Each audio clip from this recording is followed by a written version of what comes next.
especial a la señora presidenta de la Corte Suprema de Justicia del Poder Judicial peruano, doctora Elvira Barrios Alvarado. Igualmente, un saludo especial al doctor Gustavo Álvarez Trujillo, presidente de la Unidad Técnica de Implementación del Código Procesal Penal del Perú. Y por supuesto, un saludo muy afectuoso al jurista, magistrado y amigo, don Bonifacio Meneses, a quien agradezco por la invitación también. Un saludo a todos los participantes de este seminario internacional sobre derecho procesal. La tarea encomendada es compartir con ustedes la experiencia ecuatoriana sobre la implementación del procedimiento directo para el juzgamiento de delitos flagrantes, una innovación procesal que se aplica en nuestro país desde el año 2014, con relativo éxito, con dificultades, con una reforma necesaria en el camino para ajustar los beneficios. Es un sistema procesal que se diseñó con el objetivo de buscar una mayor eficiencia y posibilidades de respuesta del sistema judicial frente a la inseguridad ciudadana y las exigencias de lucha contra la impunidad. Pero al mismo tiempo resulta totalmente necesario el que cualquier política pública que busca una mayor seguridad ciudadana siempre sea respetuosa de un debido proceso, por supuesto. Pero lo uno y lo otro no pueden ser excluyentes, tienen que complementarse. Tiene que haber eficiencia en el Estado, en la lucha contra la inseguridad, en la lucha contra la impunidad, pero al mismo tiempo tiene que haber el garantismo suficiente para poder precautelar los derechos de los imputados. Quisiera iniciar recordando algo muy importante que Naciones Unidas ha establecido en su Agenda de Desarrollo Sostenible, la Agenda 2030. Por primera vez, Naciones Unidas ha incluido en estos objetivos de desarrollo sostenible en la Agenda 2030 el objetivo 16, en el que se incluye, insisto, por primera vez algo relacionado con el acceso a la justicia, las instituciones transparentes, la lucha contra la impunidad. El acceso a la justicia es un elemento fundamental de la sostenibilidad del desarrollo humano de las sociedades. Y de ahí la importancia de que Naciones Unidas haya incluido en esta Agenda 2030, que es una agenda que debe implicar la obligación de todos los Estados miembros de Naciones Unidas de tomar medidas para verdaderamente garantizar el acceso a justicia de los ciudadanos. El acceso a justicia que normalmente tiene barreras que impiden que los ciudadanos puedan acceder al servicio de justicia. Es decir, aquí tenemos una visión de un derecho penal, de lo cual nos vamos a ocupar en la mañana de hoy, pero también de un derecho penal que es parte de un servicio público, de acceder a un sistema de justicia que proteja mis derechos, y aquí hablo de las víctimas, y también de un sistema de justicia que proteja los derechos de los imputados sin que se atropellen todas las garantías del debido proceso. Normalmente se ha clasificado a estas barreras de acceso a la justicia en las barreras geográficas, las barreras culturales, las barreras que impiden a las personas en condiciones de vulnerabilidad, como las personas con discapacidad, de acceder al sistema de justicia, las barreras geográficas de distancia, demasiado tiempo para llegar a una unidad judicial, y las barreras de efectividad. Es decir, ya accedemos al servicio, no es lejano, no es costoso, hemos superado las barreras económicas, pero lo que tenemos no es una respuesta que resuelva el problema de los ciudadanos o que proteja su derecho, ya sea en condición de víctima de o como un ciudadano acusado de un delito a quien hay que respetarle todas sus garantías. Entonces, esto implica una política pública integral que resuelva los problemas de acceso geográfico, económico, pero que al mismo tiempo también resuelva los problemas de efectividad, y eso es algo en lo que hay que trabajar mucho más. Se han hecho esfuerzos importantísimos en resolver los problemas de acceso geográfico, con más jueces, con más unidades judiciales, más cercanas a los ciudadanos. En algunos países se han eliminado las costas procesales para eliminar una barrera económica de acceso, etcétera. Se ha creado defensa pública para garantizar una debida defensa gratuita, sobre todo en materia penal. En Ecuador también, en otras materias de carácter social, como familia, como la materia laboral. Pero las barreras de efectividad, todavía hay mucho por hacer. Es decir, tener esa accesibilidad es importante, pero luego tener decisiones oportunas, de calidad, bien motivadas, resulta algo esencial en el que hay que trabajar aún más. Y que además luego esas decisiones judiciales no queden solo escritas en el papel o en la computadora ahora, sino que finalmente se puedan ejecutar precautelando los derechos de los ciudadanos realmente. Para poder abordar entonces los temas de reforma judicial, hay que recordar que en los años 90, sobre todo, se emprendían proyectos de reforma judicial, pero quizás de una manera parcial, cometiendo los errores típicos de mirar a la reforma judicial solamente como un tema cuantitativo. Es decir, más jueces, más judicaturas, luego entró el tema informático o hacer reformas procesales, pero ninguna de estas reformas va a dar la efectividad necesaria y suficiente si no se mira el contexto de la integralidad del acceso a justicia, de los problemas de acceso a justicia de los ciudadanos. Además, un problema originario de los temas de reforma judicial eran que eran modelos enfocados en la oferta de un servicio y no lo que se denominan modelos de demanda. Es decir, que se quería ofrecer más servicios, pero no necesariamente estaban inspirados esos servicios en las necesidades reales que tenía la sociedad, en los problemas reales de acceso de los ciudadanos, en los problemas reales de acceso geográfico o económico, sino que se buscaba simplemente hacer reformas procesales o hacer reformas de modelos de gestión enfocados en ofrecer más servicio. A eso se llaman modelos de oferta.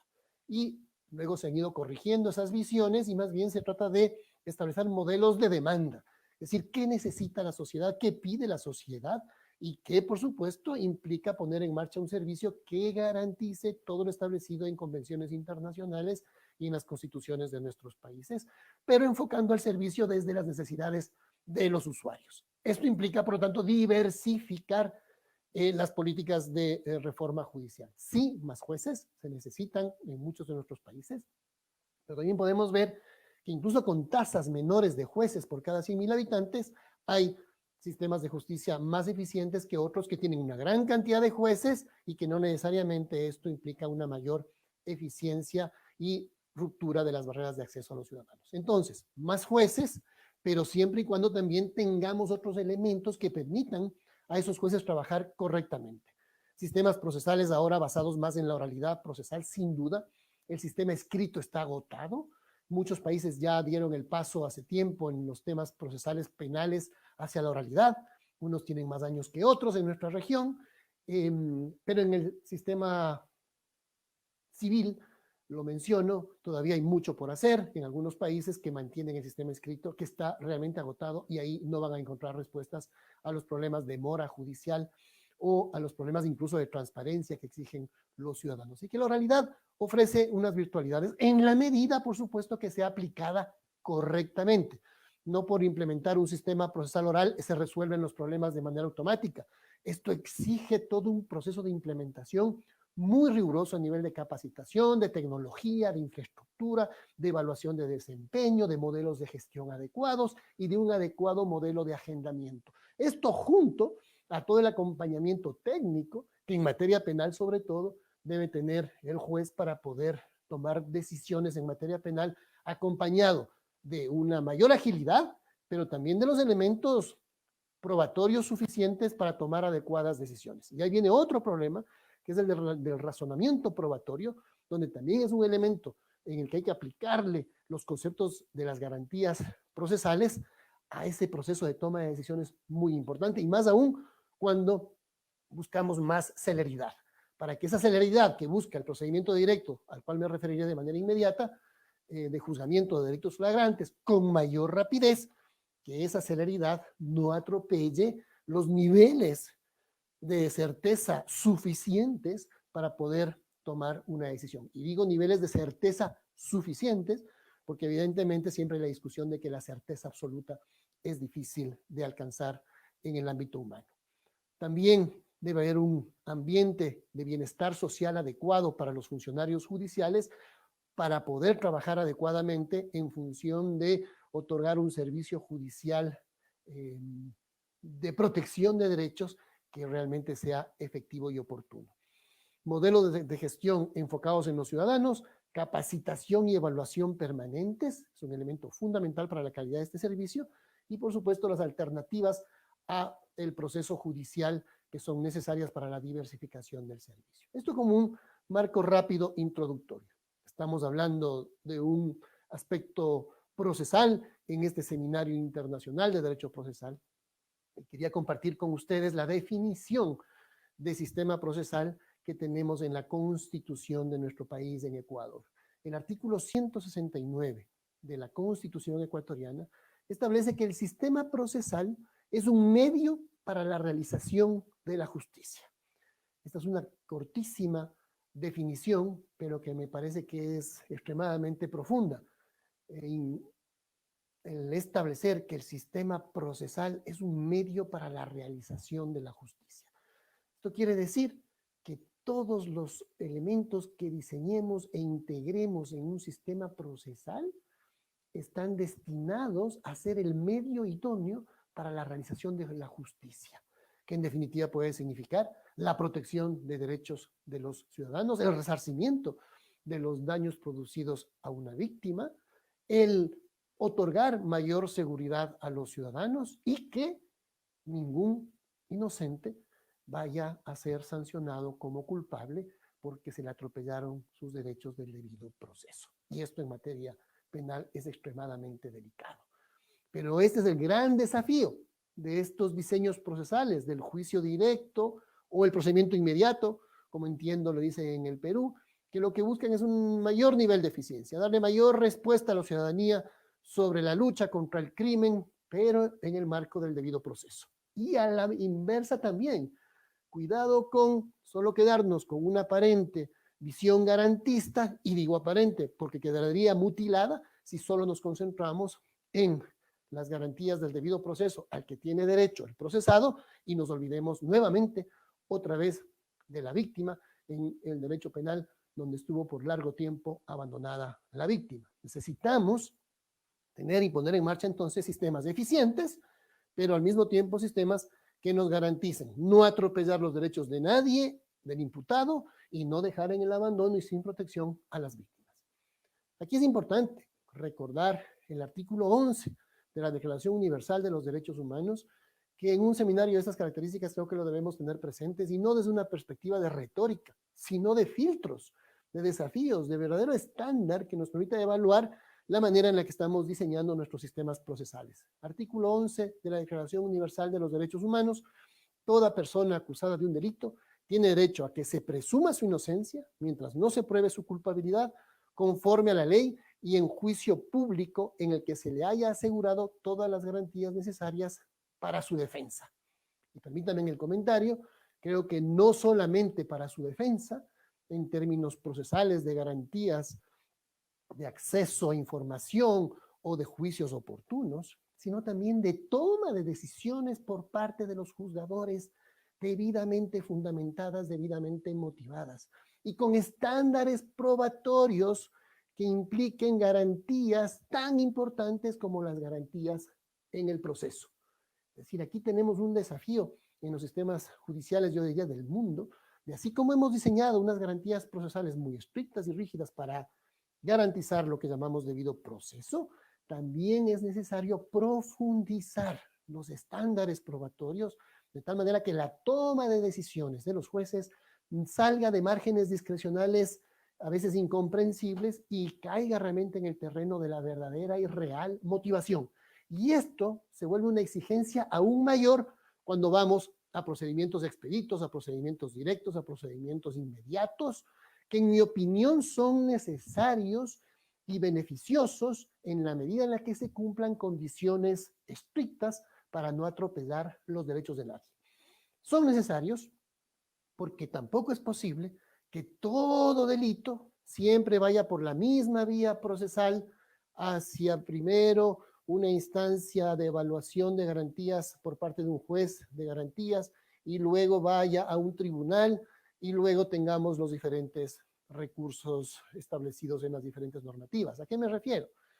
Que se juzga procesalmente de igual manera el hurto de un celular, que un joven al ver descuidado a su amigo le hurta el celular, igualmente se juzga procesalmente al capo del cartel de la droga o a la al crimen organizado. Es decir, tenemos un sistema procesal, o teníamos un sistema procesal con un diseño similar para absolutamente todos los delitos, sea este flagrante, sea este un delito no flagrante, igualmente el mismo procedimiento. Creo que es importante y es bueno que los legisladores de nuestros países hayan buscado diversificar las respuestas procesales a estas circunstancias también diversas respuestas a situaciones diversas. Esto es bueno. Y si podemos juzgar con mayor agilidad a los delitos flagrantes, me parece bien, en la medida que tengamos ciertas condiciones que no atropellen, insisto, derechos. En el Ecuador, el artículo 640 del Código Orgánico Integral Penal creó el sistema de juzgamiento directo de delitos flagrantes, es decir, un juicio directo. ¿Qué quiere decir esto? Que el mismo juez que conoció la flagrancia sea el competente para juzgar ese delito y no que luego el juez simplemente tramite la primera parte procesal y envíe al tribunal sin tomar una decisión de fondo. Ese es un cambio que permite mayor eficiencia en el funcionamiento del sistema procesal, sin duda una capacidad mayor de productividad judicial y lucha contra la mora procesal, sin duda, pero hay unas condiciones que se deben cumplir. Ese artículo 640 del Código Orgánico Integral Penal, que en nuestro país aglutina tanto la parte procesal como la parte sustantiva e incluso de la ejecución de penas. Establece que solo pueden ir a procedimiento directo los delitos con una pena máxima sancionada hasta 5 años. Es decir, no todo delito por ser flagrante va a procedimiento directo. Si el delito es sancionado con una pena máxima de hasta 5 años, todos los delitos de hasta 5 años podrían ir hacia un juzgamiento directo. Y digo podrían ir porque hay otras condiciones que se deben cumplir. La otra condición importante es que si se trata de delitos contra la propiedad, ese delito no exceda de un daño superior a 30 remuneraciones básicas unificadas, salarios básicos. En el Ecuador estamos hablando de $11,000. Es decir, si es un delito flagrante contra la propiedad, pero es un delito que supera los $11,000, ya no iría al procedimiento directo, tendría que ir al procedimiento ordinario. Igualmente, si es un delito flagrante, pero de una pena superior a los 5 años, por más flagrante que sea, tendrá que ir hacia el juicio ordinario. Igualmente, tenemos otras condiciones muy importantes en lo que consiste este procedimiento directo. Audiencia única de juzgamiento, fijada en un plazo de entre 20 y 25 días. Antes era entre 10 y 25 días, una reforma que implicó aumentar ese plazo. La audiencia tendrá que darse entre 10 y 25 días en los cuales se dictará la sentencia. Otro aspecto fundamental es se excluyen las infracciones contra la eficiente administración pública. Es decir, aunque fuesen delitos que sean flagrantes, incluso tal vez con una pena menor a 5 años, pero son contra la eficiente administración pública, tendrán que irse hacia el procedimiento ordinario. Si son delitos contra la inviolabilidad de la vida e integridad personales, con resultado de muerte, esos delitos no pueden ir en ninguna circunstancia hacia el procedimiento directo, sino que tendrán que ir siempre al procedimiento ordinario en nuestra legislación. El juez de garantías penales es el competente para sancionar y resolver los procedimientos y no el Tribunal de Garantías Penales. Esto es el gran cambio. Ya no todos los delitos van hasta los tribunales penales, sino que los delitos menores a 5 años en su sanción, siendo flagrantes, pueden ser sentenciados por el mismo juez de flagrancia que conoció el caso. Entre 20 o 25 días después se deberá realizar la audiencia pertinente de juzgamiento. Si estamos hablando de un delito flagrante, parecería que estamos en todas las condiciones de prueba suficiente para llevar a una persona hacia un juicio inmediato en este tipo de delitos. Ahora bien, una reforma también introdujo un elemento adicional. Antes se debía anunciar la prueba hasta 3 días antes de la realización de la audiencia de juicio. Si las partes procesales, la fiscalía y la defensa tenían que anunciar sus pruebas y presentarlas 3 días antes de la audiencia. Hubo una reforma que estableció que el procesado sí podía presentar nuevas pruebas que no haya anunciado antes de la audiencia y que en ese momento de la audiencia, si son pruebas relevantes, las pueda poner. Esta es una reforma que me parece que va en el sentido de proteger de mejor manera el debido proceso y que la defensa pueda, en ese momento de la audiencia de juzgamiento, presentar pruebas que no ha podido anunciar previamente. Es un beneficio solo para el imputado, no para la fiscalía, quien debe seguir anunciando su prueba de acusación hasta 3 días antes de la realización de la audiencia.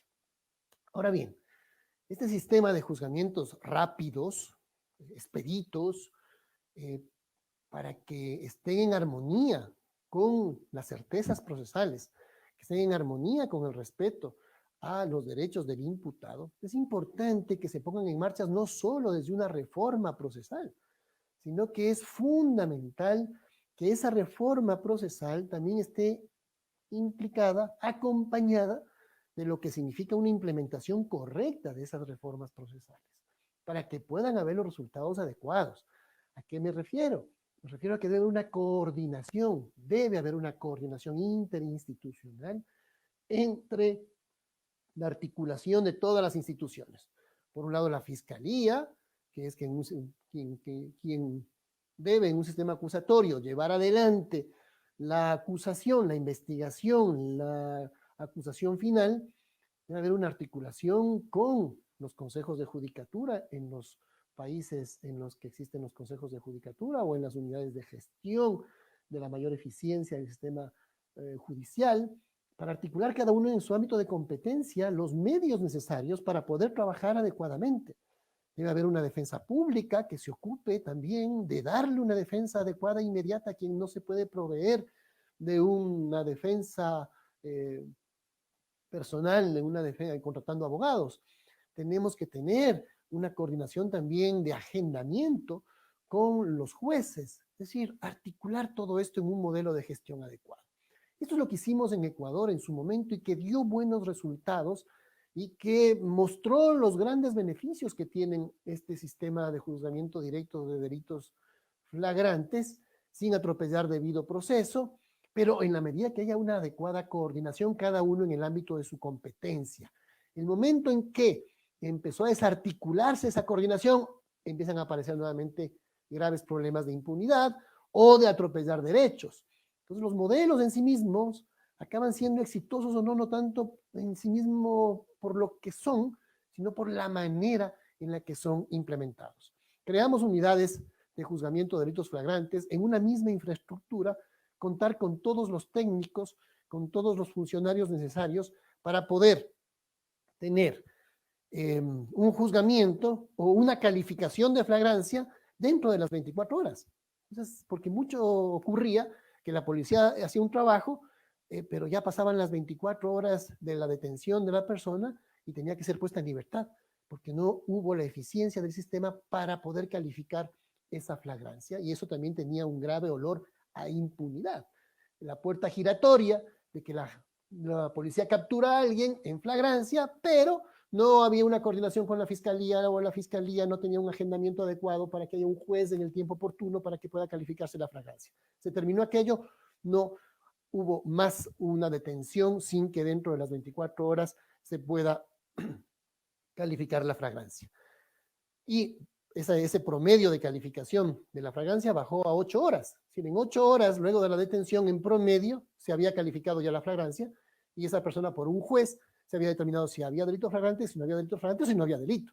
Entonces, por lo tanto, este era un tema que reflejaba la garantía para la víctima, pero también para el eventual procesado.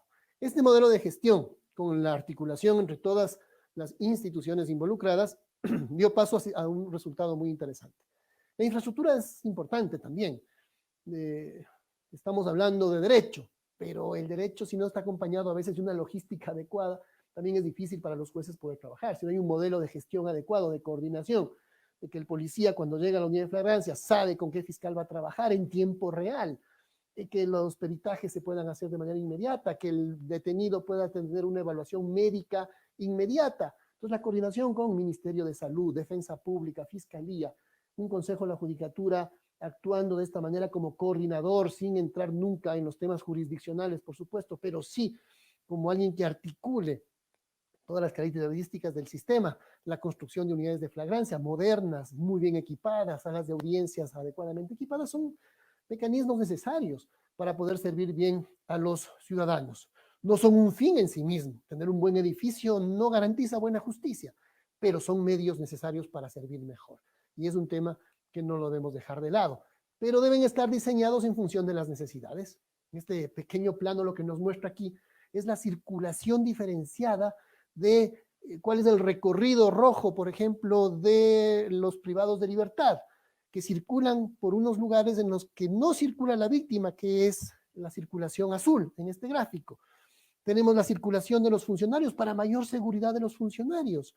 Tenemos el recorrido del público en general, que no choca con el de los funcionarios ni con el de los privados de libertad. En fin, teníamos situaciones tan dramáticas como la detención en un delito flagrante de un agresor que era sentado en una sala de espera al lado de la víctima donde se producían nuevas agresiones.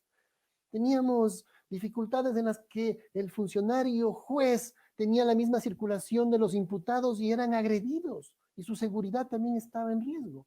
Entonces, la seguridad de los funcionarios, la seguridad de la víctima, las garantías de un buen trato al procesado también están y se juegan en estos aspectos de infraestructura que son necesarias, sobre todo en estos procedimientos directos y de juzgamiento rápido de los delitos flagrantes.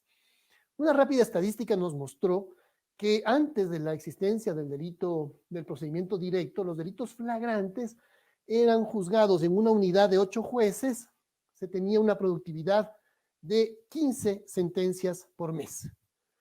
8 jueces producían 15 sentencias por mes en el juzgamiento de delitos flagrantes. Con la creación de la unidad que les acabo de describir, ya solamente con un modelo de gestión más adecuado, esa productividad subió a 38 sentencias por mes. Y con el procedimiento directo del juzgamiento por parte del juzgamiento final, no solamente de la calificación de flagrancia y del envío a juicio del procedimiento, sino ya del juzgamiento en primera instancia del delito flagrante, la productividad de 8 jueces aumentó a 43 sentencias por mes.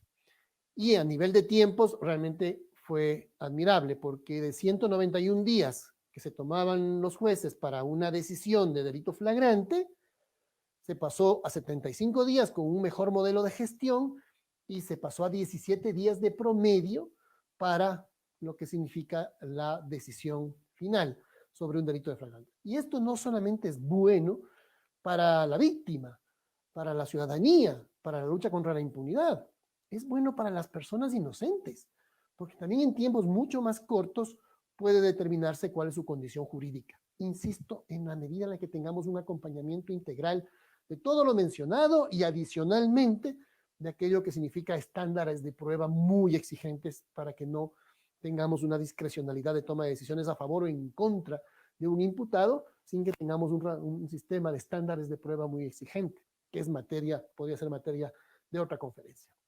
En todo caso, de un estudio realizado también se demostró que del universo de delitos cometidos, el 66% eran delitos flagrantes.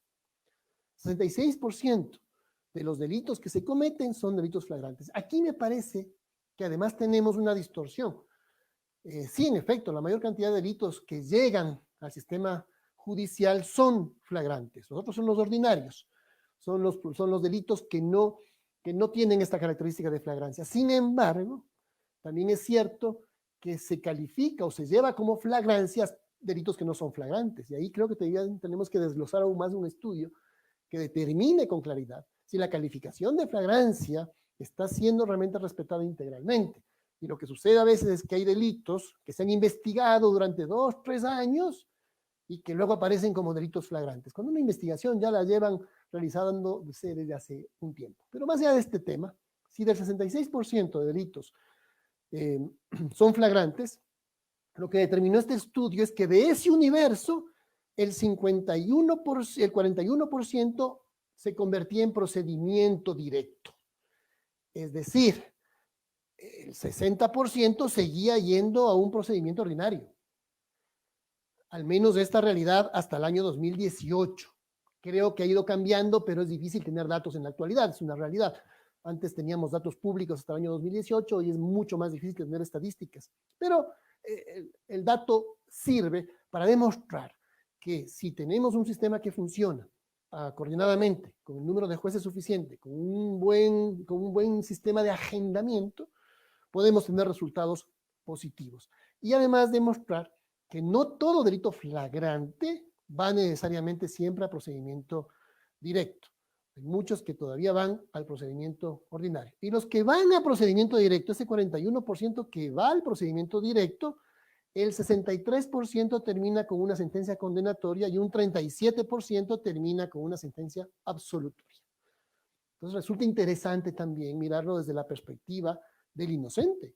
Tener un procedimiento directo, un juicio flagrante, en lugar que signifique que en 6 meses, un año, se determine mi inocencia, en procedimiento directo puedo tener una determinación de lo que significa el estado jurídico de inocencia en un promedio de 25 días en la actualidad.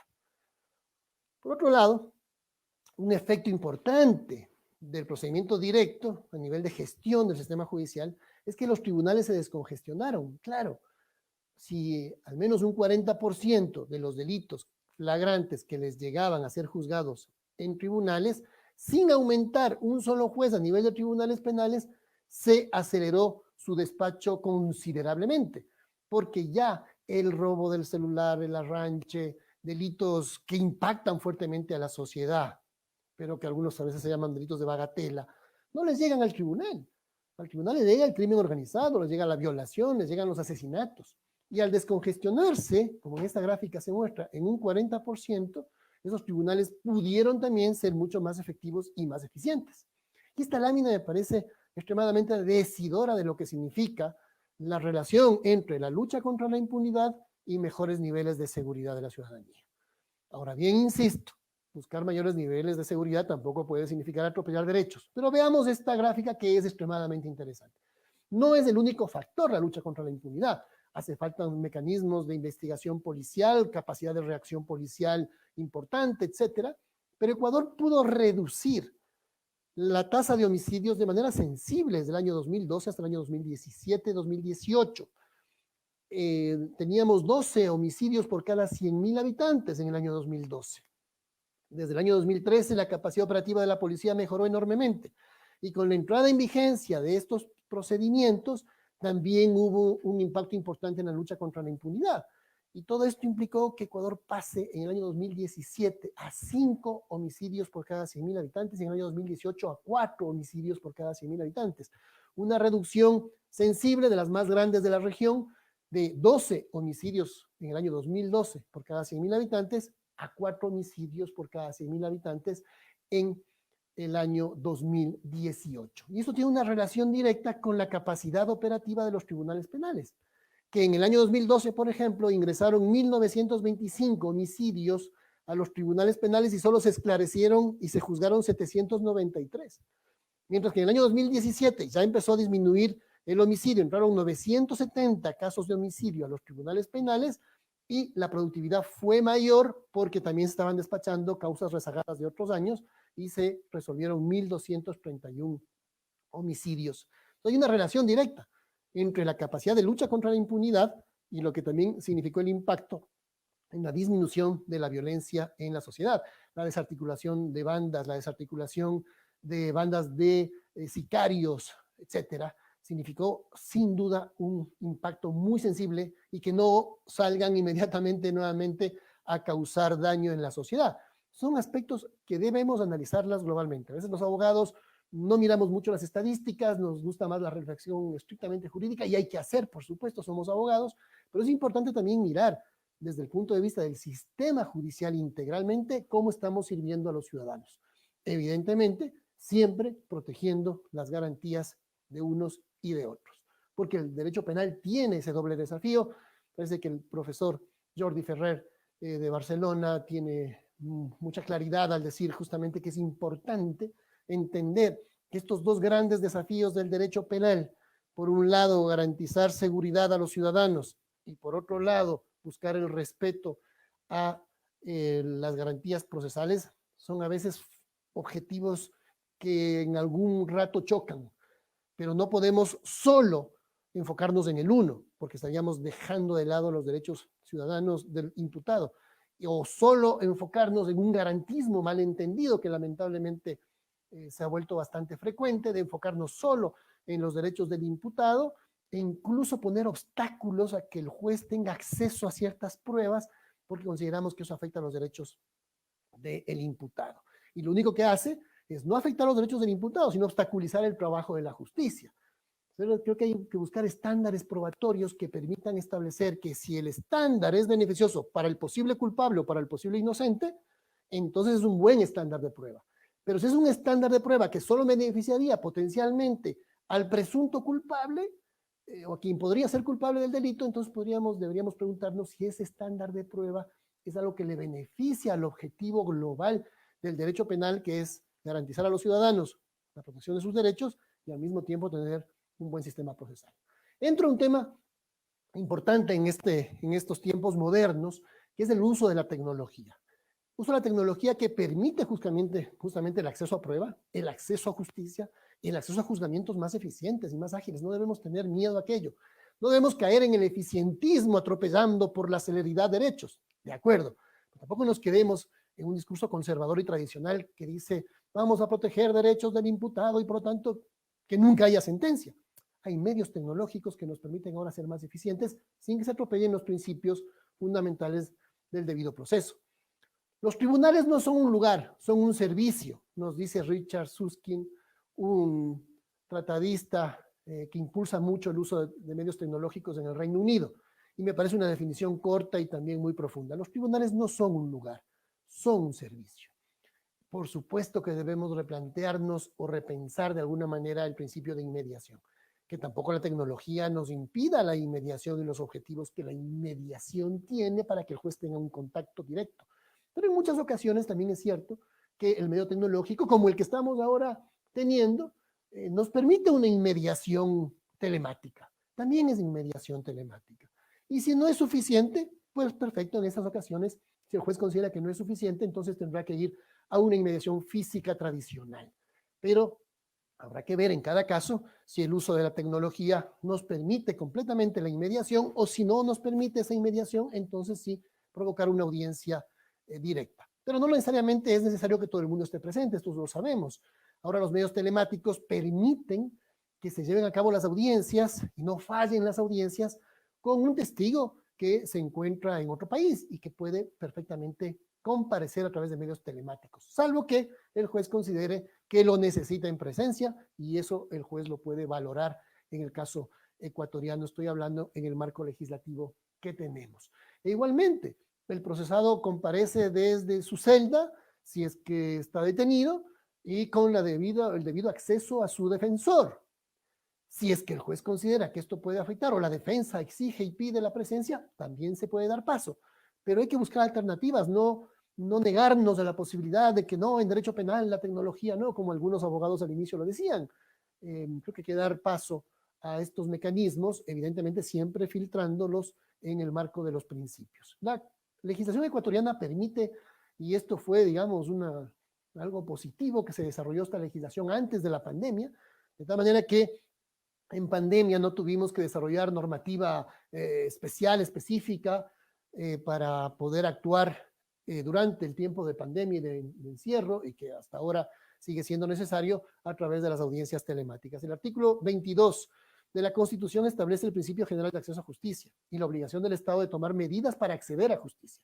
También la Corte Interamericana de Derechos Humanos, recordemos en plena pandemia, en abril del año 2020, estableció una resolución por la cual obligaba a los estados a que se tomen medidas para seguir garantizando el acceso a justicia de los ciudadanos.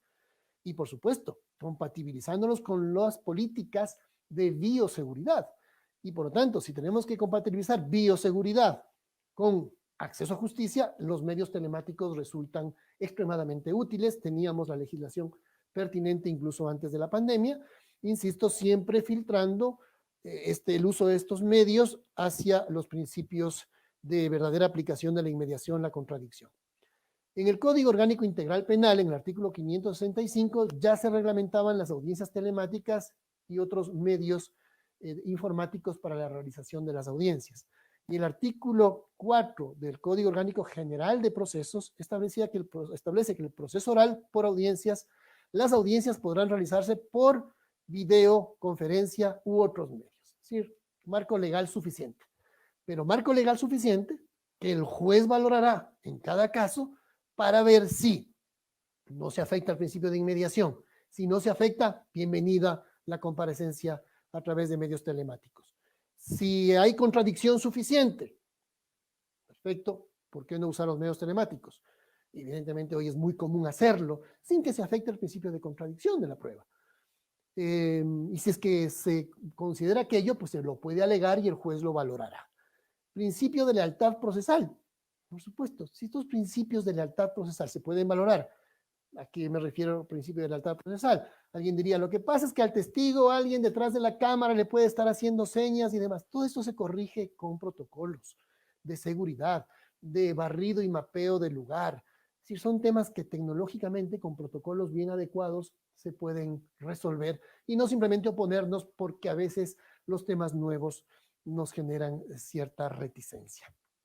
El uso de estas tecnologías, el adecuado agendamiento, el modelo de gestión eficiente, la coordinación entre las instituciones, permitió en Ecuador, por ejemplo, que bajemos el estándar de audiencias fallidas, que era uno de los elementos más dramáticos de la impunidad. Se convocaba una audiencia y esta audiencia no se realizaba en la primera, en la segunda, en la tercera, en la octava. A veces había casos de 10 convocatorias de audiencia y esta audiencia no se realizaba porque no compareció el procesado, porque no compareció un testigo, porque el policía le destinaron a otro recinto, porque se cruzó la agenda entre el fiscal y el juez con otras audiencias, es decir, temas realmente casi vergonzosos de mencionar.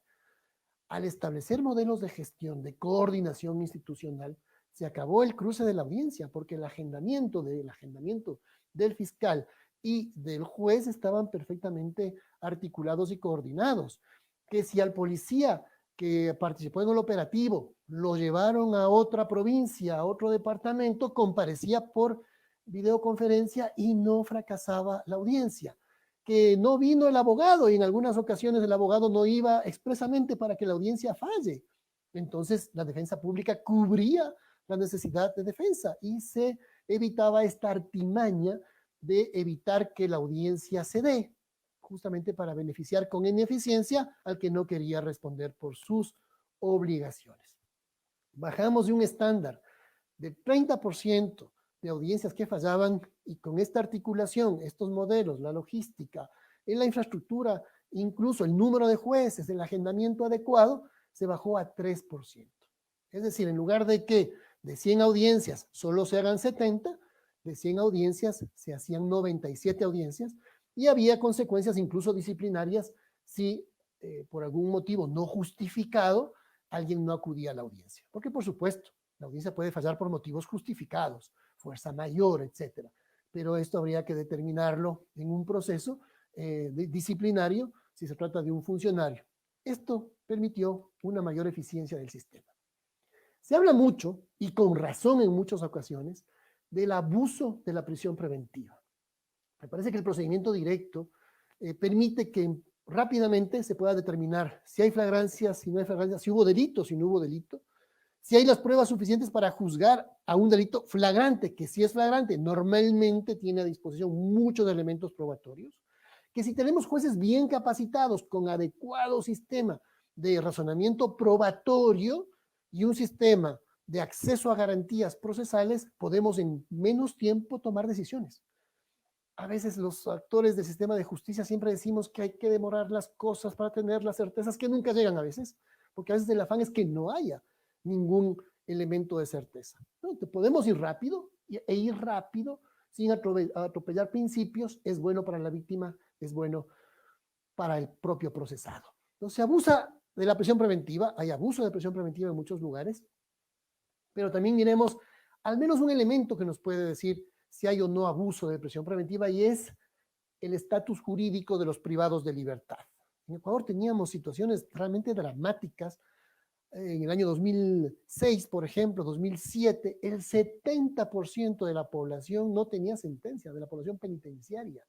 Eran privados de libertad con prisión preventiva. Eso es una clara prueba del abuso de la prisión preventiva. Prisión preventiva y además luego no hay respuesta del sistema ágil. Ahora, en Ecuador, desde la Constitución del año 98 y ratificado por la Constitución del año 2008, una persona tiene que ser juzgada máximo en el lapso de 6 meses para delitos menores y de 1 año para delitos sancionados en su momento por reclusión. Entonces, en máximo 1 año, en máximo 6 meses, tiene que haber una decisión judicial. Y esas exigencias de principio son buenas, pero para que se cumplan, tiene que haber un sistema procesal eficiente, porque tampoco huele bien que pasan los 6 meses y salen en libertad solo porque caducó la prisión preventiva, o en 1 año solo porque caducó la prisión preventiva. En todo caso, con todo lo mencionado, en el año 2017 se le dio la vuelta a esta situación y el 77% de la población penitenciaria en el Ecuador llegó a tener sentencia y solo el 23% esperaba sentencia. Ese es un estándar muy positivo.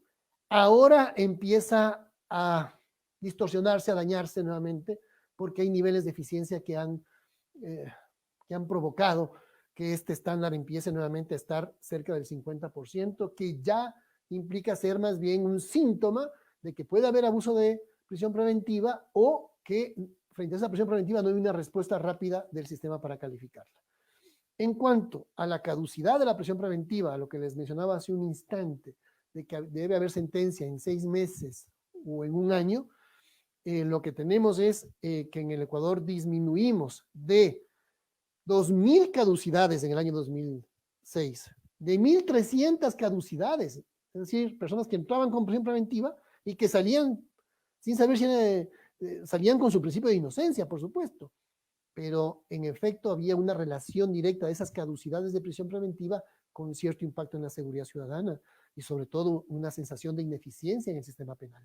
En el año 2017, de 2.000 caducidades al año en años anteriores, se bajó a 8 caducidades al año. Es decir, siempre se lograba, y de manera excepcional no se lograba, tener sentencia en 6 meses para los delitos que debían ser juzgados en 6 meses o en 1 año para los delitos que debían ser juzgados máximo en 1 año, los delitos más graves. Y bajar la caducidad de esos delitos a 8 por año de 2.600, 2.060 caducidades por año, evidentemente significó un impacto positivo en lo que significaba la lucha contra la impunidad. Y debo mencionar que esto tampoco implicó en Ecuador, hasta el año 2017 en todo caso, una explosión de la población penitenciaria. Ecuador siempre ha estado por debajo del promedio latinoamericano de presos por cada 100.000 habitantes. Ustedes saben, Estados Unidos es el país con más presos por cada 100.000 habitantes del mundo. Canadá, en cambio, país vecino, es uno de los países del mundo con menor población penitenciaria por cada 100.000 habitantes. En América Latina, en general en la región, el promedio ha sido de 265 privados de libertad por cada 100.000 habitantes. Y este sistema procesal más eficiente hizo que aumente en Ecuador la población penitenciaria de alrededor de 180 a 219 por cada 100.000 habitantes. Es decir, hubo un aumento, sin duda. Los sistemas penales más eficientes hacen que aumente la población penitenciaria, pero ya aquí entramos en un terreno distinto, que es el tema de la rehabilitación social, de las penas duras, de a veces del populismo penal, que involucra todo darle una respuesta penal. Pero de todas maneras, esta mayor eficiencia no provocó un gran incremento de la población penitenciaria en el Ecuador. Se criticó, se dijo, está creciendo la población penitenciaria. Pero otros también criticaban el hecho de que más bien había mucha impunidad. Entonces, la respuesta tiene que ser eficiente, equilibrada, respetuosa de los derechos, pero eficiente para la sociedad. Entonces, si ahora tenemos, y esto también lo menciono, un curioso incremento de la población penitenciaria en el Ecuador con personas con prisión preventiva. Y eso es preocupante. Una vez más, ya no es tanto el tema legislación, es el tema operativo, es el modelo de gestión, si está funcionando o no está funcionando. Un elemento también importante es que gracias al procedimiento directo se empezó a implementar tecnología informática para las boletas de encarcelamiento y excarcelación. Es un elemento de fondo, es la libertad de las personas. Alguien no tiene por qué esperar días, ni siquiera debería esperar muchas horas para ser liberado cuando ha sido declarado inocente o cuando su prisión preventiva ha sido levantada.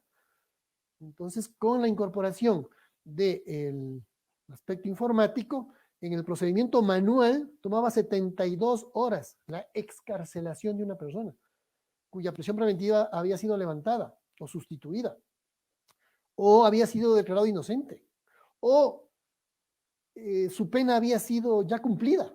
Tenía que quedarse 72 horas más esperando la boleta de excarcelación. ¿Por qué? ¿Por qué un día más? ¿Por qué? Entonces, el sistema informático de procesos electrónicos y de boleta electrónica permitió que, tomada la decisión por parte del juez, de la autoridad competente, del tribunal, en 4 horas la persona podría recuperar su libertad. Y esto también fue gracias a las exigencias que involucra un procedimiento directo donde hay que tomar decisiones rápidas. Estos temas también deben ser evaluados desde una perspectiva de política pública del Poder Judicial. ¿Qué estamos haciendo con los recursos? En muchas ocasiones y en la mayor parte de países insuficientes para poder atender todas las necesidades. Pero también es cierto que casa adentro se puede mirar cómo ser más eficientes con los mismos recursos que se tienen ahora, con reformas procesales adecuadas, con modelos de gestión más eficientes, y también esa mayor eficiencia le da una mayor capacidad al Poder Judicial de negociar, en el mejor sentido de la palabra, los presupuestos con los ministerios de Economía, mostrando mayores niveles de eficiencia y proyectos que lo que hacen es mostrar el mejor uso de los recursos públicos, dando más resultados. En resumen, en Ecuador tenía el Poder Judicial un presupuesto de 585 millones de dólares en el año 2012 y sentenció 350.883 causas. En cambio, que en el año 2017, con muchas políticas que he mencionado rápidamente en esta conferencia, es con un presupuesto de 488 millones, es decir, incluso menor, se resolvió más, se resolvieron 718.997 causas. Este es un dato interesante que debe ser analizado. Creo que nos da una muestra clara de que se puede ser más eficiente, que podemos aplicar políticas de eficiencia sin que eso atente contra lo que es lo nuestro de los abogados y los juristas, que es el debido proceso, que es la justicia. Pero los sistemas procesales de lo que estamos conversando en este Congreso Internacional deben tomar en cuenta también los principios de eficiencia en la administración pública y considerar el sistema de justicia como un servicio que busca proteger derechos, acceso a derechos y protección de derechos de los ciudadanos en general, de las víctimas en particular y del imputado en especial, que es acusado y que en el proceso debe tener acceso a todas las garantías pertinentes. Hay un problema frecuente en todo esto y con esto voy terminando. Un problema frecuente es que hay falta de consensos en las políticas públicas de mejoramiento del servicio de justicia. Unos piensan de una manera, con buenas intenciones, Fiscalía piensa que debe tener más fiscales, más elementos acusatorios, la defensa dice no, la defensa debe tener las mismas herramientas que la Fiscalía, nos faltan presupuestos, los jueces normalmente también se quejan de una gran congestión judicial, de falta de acceso a buena capacitación y actualizaciones, medios tecnológicos e infraestructuras necesarias, en fin, problemas que al final afectan a los ciudadanos. En esto creo que lo importante es elevar a la categoría de política de Estado el servicio judicial que involucre sentarse en la misma mesa el ministro del Interior, el ministro de Justicia, el señor fiscal general, el presidente del Poder Judicial, la presidenta del Poder Judicial, si hay Consejo de la Judicatura, el Consejo de la Judicatura, el Ministerio de Salud, y establecer una mesa de trabajo conjunto. Porque a este problema frecuente llamado falta de consensos tiene solución.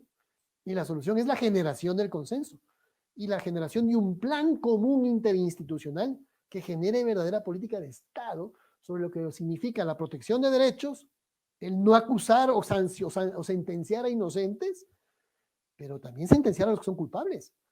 y hacerlo de tal manera que se luche contra la impunidad.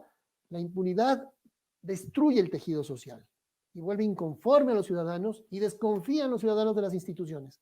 Queremos instituciones más fuertes, necesitamos luchar contra la impunidad, pero las instituciones también se debilitan cuando con altos márgenes de discrecionalidad se sanciona por cualquier tema, político, económico, ineficiencia, ignorancia, a inocentes. Entonces es un gran desafío. Nuestro área de trabajo es realmente compleja y para disminuir los niveles de complejidad es importante que tengamos un plan común interinstitucional, planes que no se queden en el papel, por supuesto, que no sean planes de misión, visión, principios, objetivos estratégicos, estrategias e indicadores que solo quedaron como un lindo plan, una promesa. No, este plan que ya involucró salir del primer problema, que es la falta de consensos, se generan los consensos, pero luego necesitamos entrar en una evaluación. Evaluación de la ley, en esa mesa de trabajo debe estar la legislatura. Evaluación de la eficiencia, el Consejo de la Judicatura debe estar en esa mesa. Evaluación de los niveles de lucha contra la impunidad, la Fiscalía tendrá mucho que decir al respecto. Evaluación sobre el respeto al debido proceso, la defensa pública sin duda dirá lo suyo. Evaluación sobre la eficiencia global del sistema frente al trabajo de la policía tendrá que decir las cosas, el Ministerio del Interior preocupado por la seguridad ciudadana, el Ministerio de Justicia preocupado por los derechos humanos en general de la población. Todo eso generándose en un solo trabajo, en un plan que luego se evalúa, que luego se monitorea en conjunto para saber si faltan recursos, para qué los recursos, si faltan reformas que perfeccionen el proceso inmediato o eliminarlo, me parecería un retroceso, eliminar el procedimiento directo, pero sí se puede mejorar, sí se puede perfeccionar para garantizar seguridad y respeto a los derechos. Conclusiones. A manera de conclusiones. Los modelos de gestión deben enfocarse en modelos de demanda de los ciudadanos, no de oferta. La razón de ser del Estado, la razón de ser de las instituciones son los ciudadanos y sus derechos. Por lo tanto, cualquier modelo de reforma judicial debe estar enfocado en la demanda, no en la oferta que pensamos debemos dar, sino en lo que los ciudadanos necesitan. Segundo, entender a la oralidad como garantía, no solo como un mecanismo procesal, sino la oralidad como garantía. No es suficiente establecer la oralidad.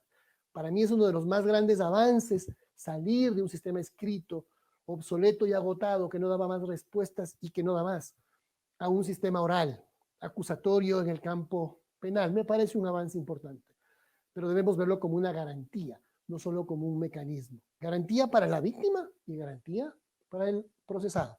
Y la mayor garantía es la forma de la toma de decisiones. Las garantías procesales son buenas y el garantismo en eso ha hecho un gran trabajo, pero creo, insisto, que debemos garantizar aún más los estándares probatorios para garantizar que la toma de decisiones es una toma de decisiones entendible, transparente, fundamentada y que articula todo el elemento probatorio hacia la decisión, que la decisión no esté divorciada de las pruebas, porque hablamos mucho de garantías probatorias, de cómo accedo a la prueba, pero se habla poco de cómo el juez ha tomado esa prueba para tomar una decisión final. Mayor eficiencia sin afectar las certezas en la medida de lo posible, pero las certezas suficientes para poder tomar decisiones como ahora en el principio de más allá de toda duda razonable. Tecnología como medio, no como fin, por supuesto. No es que hay que informatizar porque hay que informatizar. Ahora la pandemia ha obligado y creo que ha sido un aspecto positivo esta obligación, pero hay que tomarlo como un medio que beneficie el acceso a justicia, que no afecte los principios de inmediación o de contradicción. Estadísticas judiciales, esto es muy importante. Si no tenemos estadísticas, damos palos de ciego y hay que ver la efectividad de los procedimientos directos, de los procedimientos inmediatos, de los procedimientos expeditos con suficiente estadística para valorarlos. Porque también puede pasar, por ejemplo, con los procedimientos abreviados, que en años anteriores no llegaban hasta un 10% en Ecuador, que me parece un porcentaje adecuado. Un procedimiento abreviado se declara culpable, va a procedimiento abreviado, normalmente privado de libertad. Ahora este porcentaje está aumentando y posiblemente esté en el 50%. Las estadísticas no son transparentes, no están ofreciéndose estadísticas, pero si estamos en un 50% es preocupante. Es preocupante, hay un abuso del procedimiento abreviado que posiblemente un inocente esté recurriendo al procedimiento abreviado para salir de la cárcel porque tiene una presión tremenda a nivel de fiscalía y simplemente se declara culpable porque le conviene, no porque sea culpable. Y hay que hacer un estudio más detallado de aquello. Diversificar los servicios de justicia y fortalecer las medidas de ejecución. Eso también es muy importante. Si tenemos procedimientos expeditos más eficientes, también es importante que las medidas de ejecución de esas decisiones sean eficientes. Un plan interinstitucional común, lo he mencionado hace un instante, ahí se determinan corresponsabilidades para el éxito de cualquier reforma procesal. Corresponsabilidades. No es un tema solo de los jueces, no es un tema de sacar la ley, es un tema de implementarla. Y para implementarla se necesita política pública.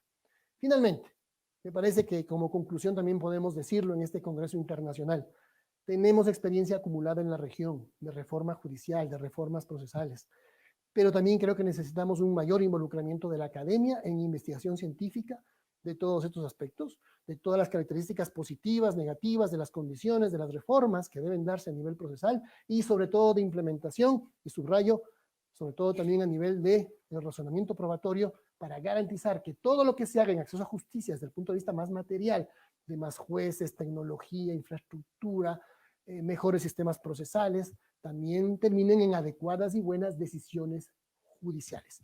Y creo que hay un involucramiento de la academia a nivel regional también resulta interesante como una conclusión final de esta conferencia, reiterando nuevamente mi agradecimiento por la invitación que se me ha hecho, y para mí ha sido un honor ser parte de este Congreso Internacional organizado por el Poder Judicial del Perú. Muchas gracias.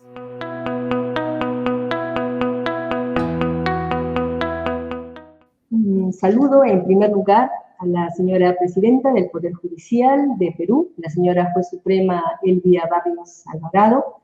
De igual manera, saludo y felicito por la correcta organización y alto nivel de esta actividad académica en la persona del doctor Gustavo Álvarez Trujillo, presidente de la unidad del equipo técnico institucional del Código Procesal Penal del Poder Judicial peruano. Mi agradecimiento a nuestro expositor, el doctor Gustavo Jalk Roven, en el Congreso Internacional Virtual de Derecho Procesal Penal. Y finalmente, mi saludo a la mesa de honor virtual y a todos los presentes por su esfuerzo tecnológico e interés académico en este Congreso Internacional, con gran capacidad de interactuar en estos difíciles momentos de pandemia. Mi reconocimiento a todos. El doctor Jack Roven nos ha presentado varias barreras de acceso con relación al tema que él está tratando, que él ha tratado. Nos ha referido las barreras de acceso como las barreras económicas, barreras culturales, barreras geográficas, entre otros, y para ello nos señala qué necesita la sociedad para tener confianza en el sistema de justicia. Él nos habla que no se debe pensar en función de la oferta, sino en función de la demanda. Entonces, hay que diversificar estas estrategias en función, como él refiere, de la demanda. ¿Y qué cosa es lo que se está demandando? Se está demandando un aumento del número de jueces, una oralidad procesal con adecuado agendamiento, entendiendo la oralidad como garantía, luego el acceso a la tecnología como medio e infraestructura, pero haciendo uso correcto de las audiencias telemáticas, especialmente en estos tiempos de COVID-19. Luego, el bienestar social del talento humano para la mayor eficiencia y eficacia, así como la capacitación permanente. Estas articulaciones nos están mostrando, pues, claramente las bondades de un proceso rápido y eficaz. Y así también nos ha señalado, nos ha mostrado beneficios y bondades, señalando las estadísticas judiciales que son transparentes una vez que el COIP entró en vigencia, relacionado a las unidades de flagrancia, donde señala que 8 jueces por mes pueden expedir 43 sentencias.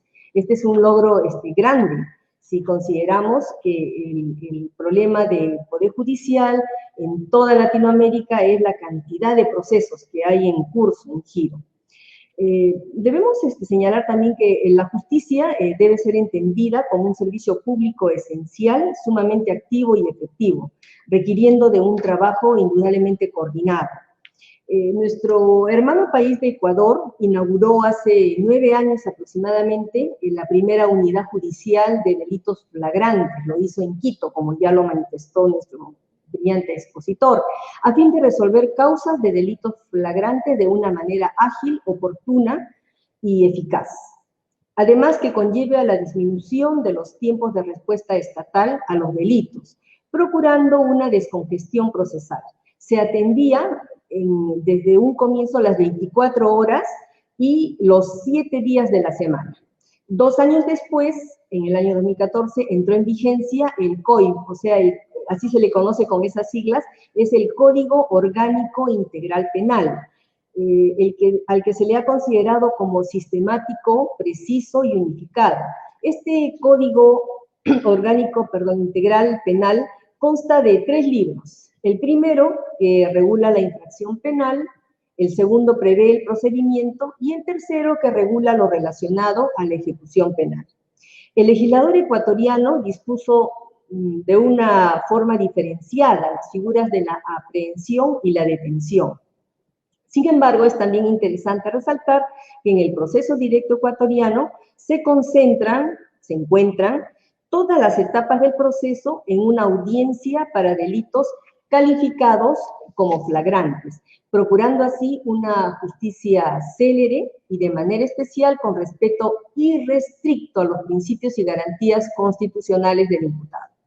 La Constitución de la República de Ecuador señala que Ecuador es un Estado constitucional de derechos y justicia, en el que se garantiza el respeto a los derechos humanos, a la igualdad formal y material, a la tutela judicial efectiva, que debe ser imparcial y expedita, al debido proceso, a ser juzgado por un juez competente, a gozar de seguridad jurídica, y determina también que el proceso penal es un medio para la realización de la justicia.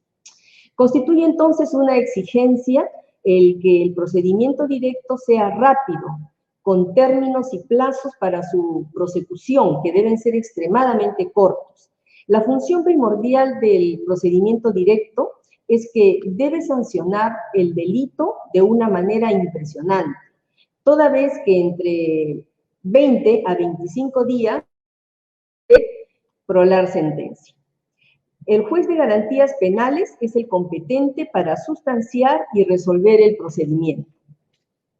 Así también, dentro de la condición de flagrancia, como requisito indispensable para aplicar el procedimiento directo, se tendrá en consideración la aplicación de los siguientes principios relacionados al delito flagrante, como son el principio de contradicción, que rige plenamente durante el juicio oral y garantiza que la producción de las pruebas se hagan bajo el control de todos los sujetos procesales, a efecto de que ellos puedan intervenir en dicha producción, ya sea formulando preguntas, observaciones, objeciones, aclaraciones y evaluaciones, tanto sobre la propia prueba como respecto de la de otros. El principio de inocencia, que impide que se trate como culpable a quien se le atribuye un presunto ilícito penal. Así también el principio de taxatividad o legalidad penal, que exige que las leyes penales contengan en la descripción los comportamientos prohibidos penalmente y sujetos a una sanción y con términos descriptivos precisos.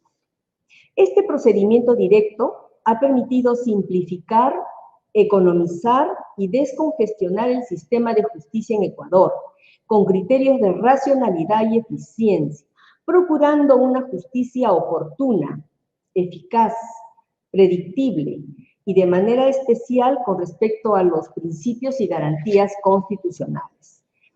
Es conocido que la justicia que tarda no es justicia. Por ello, en todos los códigos políticos del mundo se establece el derecho a un proceso sin dilaciones absurdas, asegurando que el proceso cumpla las funciones que un Estado de derecho constitucional le ordena.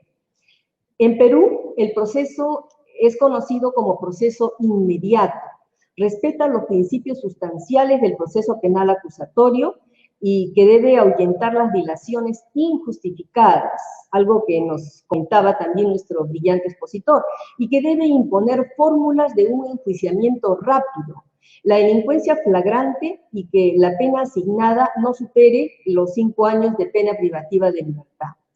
El proceso inmediato peruano no pretende ser arbitrario ni inquisitivo, ni atentatorio a los derechos y garantías procesales y constitucionales del imputado. El proceso inmediato en Perú es un proceso especial y simplificado, ágil para aquellos casos en que por sus características son innecesarios mayores actos de investigación. Este proceso inmediato peruano omite la etapa intermedia y la de investigación preparatoria, quedando expeditos los hechos para el juzgamiento, especialmente para los procesos de flagrancia, en donde se produce la confesión del imputado o la obtención de prueba evidente y suficiente para atribuir responsabilidad al investigado. Por su naturaleza, podríamos decir que el proceso inmediato se presenta para casos que no revisten las características de complejidad o conexidad de delitos, como nos refería el doctor Yang. Este proceso tiene aún una corta historia, pero sus fines de juzgamiento oportuno y ágil en estos determinados casos van a permitir un ahorro significativo de tiempo y recursos humanos que la impartición de justicia penal concentrará en casos de mayor complejidad. Es un gran desafío. Muchas gracias. Mi felicitación a la brillante exposición de las condiciones del proceso directo en Ecuador al doctor Jack Roben. Muy interesante y muy aleccionador, tomando en cuenta además que tuvimos la oportunidad de visitar esa unidad de delitos flagrantes en Quito y que nos pareció una experiencia ciertamente aleccionadora, una experiencia además considero yo, de compromiso del Estado en relación a las necesidades del sistema de justicia en casos en los que se requiere un juzgamiento acelerado. Nos sorprendió muchísimo las condiciones positivas en las que han acumulado básicamente en un edificio programado, pensado, levantado en aras de un sistema de justicia célere en el que no solamente se tenían facilidades para la policía que trasladaba a las personas involucradas en delitos flagrantes, sino que también se contaba con oficinas pertinentes de medicina legal, de defensa pública, de Ministerio de Justicia y, por supuesto, de los órganos jurisdiccionales, todo en un solo edificio, en el que, como vimos en un mapa, en un plano que nos mostró en alguna de las diapositivas el expositor, todo estaba debidamente coordinado de forma tal que incluso no hubieran cruce de caminos en el trayecto interno entre las personas involucradas y que podrían generar algún tipo de conflicto y hasta riesgo para las personas que allí transitan. Nos pareció sumamente interesante. El proceso directo ecuatoriano tiene su símil en el proceso inmediato peruano. El proceso inmediato peruano surgió a partir del Código Procesal Penal mismo. Sin embargo, hay que decir que no fue el primer intento de abreviación de procesos en nuestra historia. Tuvimos nosotros el Decreto Legislativo 124 de 1981, los decretos legislativos 895, 896, que se instauraron para procesos céleres en fuero militar, para delitos de terrorismo agravado, asociación ilícita, robos con armas de guerra, extorsiones, etc. El decreto legislativo 897 en relación a delitos de secuestro, homicidios calificados, violaciones sexuales de menores, y que todos ellos fueron poco a poco dejados de lado a partir de diversas modificatorias legales. La ley 27472, que liquidó el decreto legislativo 897, una sentencia del Tribunal Constitucional del año 2001 que liquidó, por llamarlo así, el decreto legislativo 895 y su tramitación, así como acuerdos plenarios como el de ICA en 1998, que ya cuestionaba el decreto legislativo 124, que era básicamente un proceso abreviado sumamente inquisitivo y que ponía en manos del órgano jurisdiccional tanto la investigación como la decisión sobre el mismo trabajo del investigador. O sea, los jueces penales de aquellas épocas no solamente investigábamos, sino que calificábamos, entre comillas, nuestra propia actuación a partir de una sentencia condenatoria, de forma que si esta no lo fuera, de alguna manera estábamos descalificando nuestro trabajo de investigación, algo sumamente cuestionable, pero que debemos reconocer como parte de nuestra historia nefasta. El procesamiento penal moderno efectivamente es mucho más eficaz y dentro de este contexto ya se creó el proceso inmediato.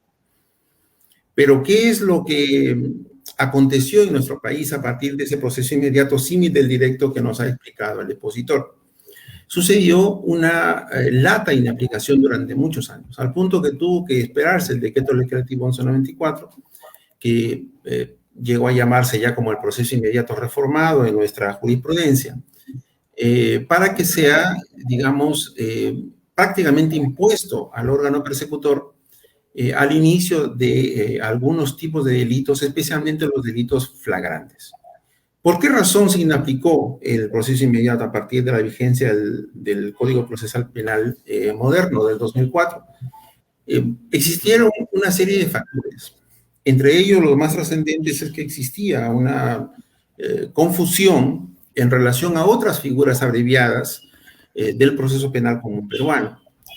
Y la principal figura con la que, digámoslo así, colisionaba el proceso inmediato era la acusación directa.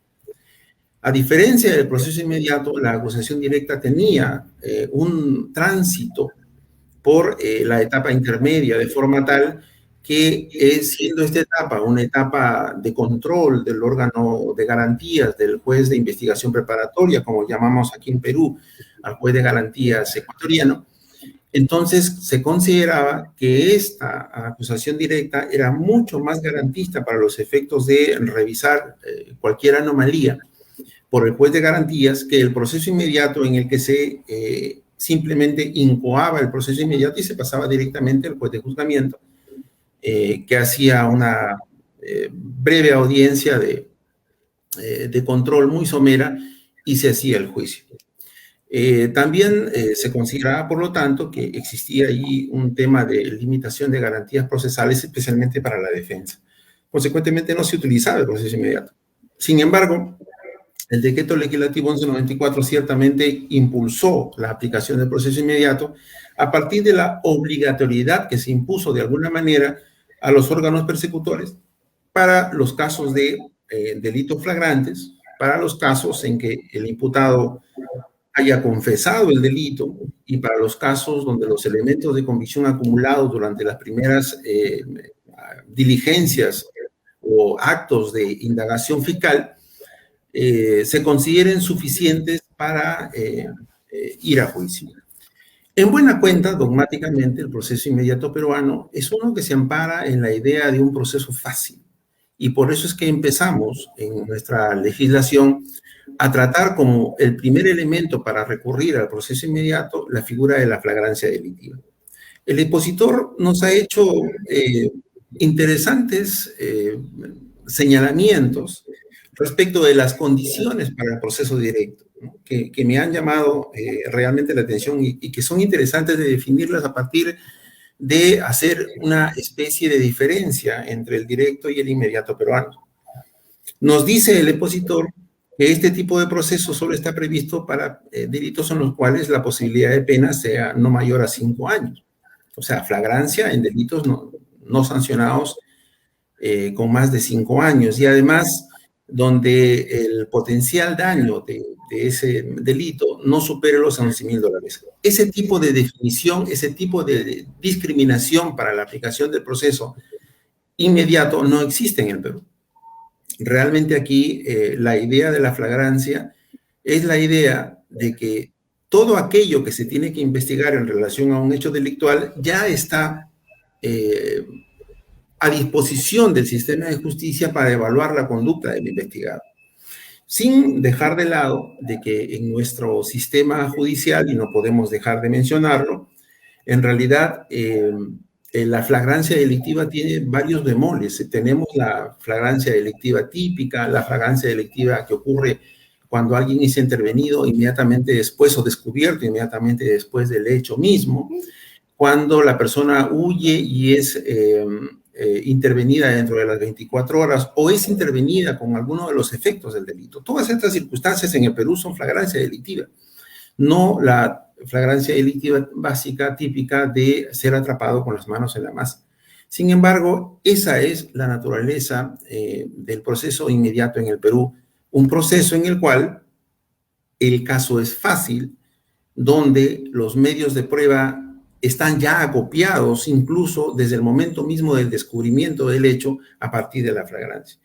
Sin embargo, en Perú es un poco más complicado porque no solamente se habla de este tipo de delitos y donde además haya también la posibilidad de una confesión que permita la aplicación del proceso inmediato, sino también se habla de otro tipo de delitos en los que no tiene nada que ver el hecho de flagrancia delictiva, no tiene nada que ver el hecho de la incluso confesión sincera, como por ejemplo los delitos de omisión de asistencia familiar, que es un delito que procede de una previa sentencia donde se impone el pago de alimentos a un padre que ha dejado de hacerlo con su familia. Y además también en los vehículos de conducción de vehículo en estado de ebriedad.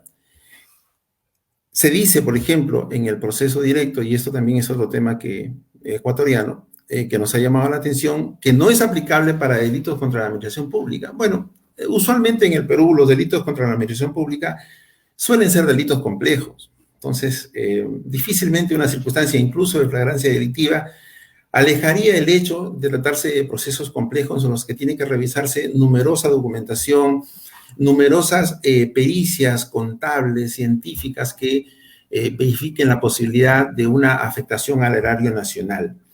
Y además también el proceso directo, nos dijo el expositor, no ocurre cuando hay muertes. En el Perú, si se atrapa a una persona matando a otra y por lo tanto se da la circunstancia de flagrancia delictiva y se recoge el arma y se conocen los móviles, ya está, no hay ningún impedimento para que el proceso inmediato no sea aplicable. Doctor, 3 minutos, por favor. Muy interesante también, perdón. 2 minutos, por favor. Disculpe. Muy interesante también el hecho de las pruebas no anunciadas, ¿no? Por el procesado para llegar al proceso inmediato. En nuestra experiencia como jueces, básicamente eso sería señalado como una afectación al principio de igualdad de armas en el proceso. Sin embargo, no deja de ser interesante, como mucho más interesante es el proceso de excarcelación electrónica que también nos ha referido el doctor Jack Rubin. Muy interesante, ojalá que eso en algún momento pudiera ser instaurado también en nuestro sistema inmediato. Algunas cuestiones que criticar a nuestro proceso, tal como está previsto, se imponen a partir de la aplicación del proceso inmediato, a partir de resoluciones administrativas, una serie de tipos de jueces para conocer el proceso inmediato que no están efectivamente previstas en el artículo 16 del Código Procesal Penal. Allí hay también un cuestionamiento a dicho procedimiento, así como algunas circunstancias en las cuales el juez de garantías o juez de investigación preparatoria en el Perú es el encargado de calificar el proceso inmediato como tal a partir de la incoación del proceso inmediato, de forma tal que si el juez de investigación preparatoria, por ejemplo, no admite el proceso inmediato incoado y resuelve que debe ser visto en el proceso común, sin embargo, sí está en la obligación de resolver la medida cautelar que se haya planteado contra el investigado. En esas circunstancias han ocurrido una serie de conflictos en relación a cuál es el juez competente para conocer la prisión preventiva y el proceso inmediato o común según la decisión del juez de garantías, ante esa, digámoslo así, dicotomía o diferencia de decisiones. Si son los jueces de procesos inmediatos que también se han implementado en nuestras cortes, o si son los jueces o tribunales de los procesos comunes. También hay una breve discrepancia a partir del origen del decreto legislativo 1194 que impone, como dijimos al inicio, el proceso inmediato, a partir de que ésta se dio en el marco de la ley 3336, que autorizó a legislar al gobierno sobre seguridad ciudadana y criminalidad organizada. Sin embargo, como ya dijimos hace un momento, también el proceso inmediato se ha impuesto a los órganos persecutores en delitos de omisión a la asistencia familiar y conducción de vehículo en estabilidad, que no tienen en lo absoluto que ver, por supuesto, con el origen de las facultades legislativas otorgadas al gobierno para crear este decreto legislativo o para emitir el decreto legislativo 1194. Con esas diferencias y con esas admirables posiciones del gobierno ecuatoriano para favorecer este tipo de trámites inmediatos y facilitar, por supuesto, la mayor efectividad del sistema de justicia en casos fáciles, es que dejo en el auditorio esas reflexiones y admirando, por supuesto, los logros del sistema de justicia ecuatoriano en ese sentido. Agradezco por su tiempo y por mi participación.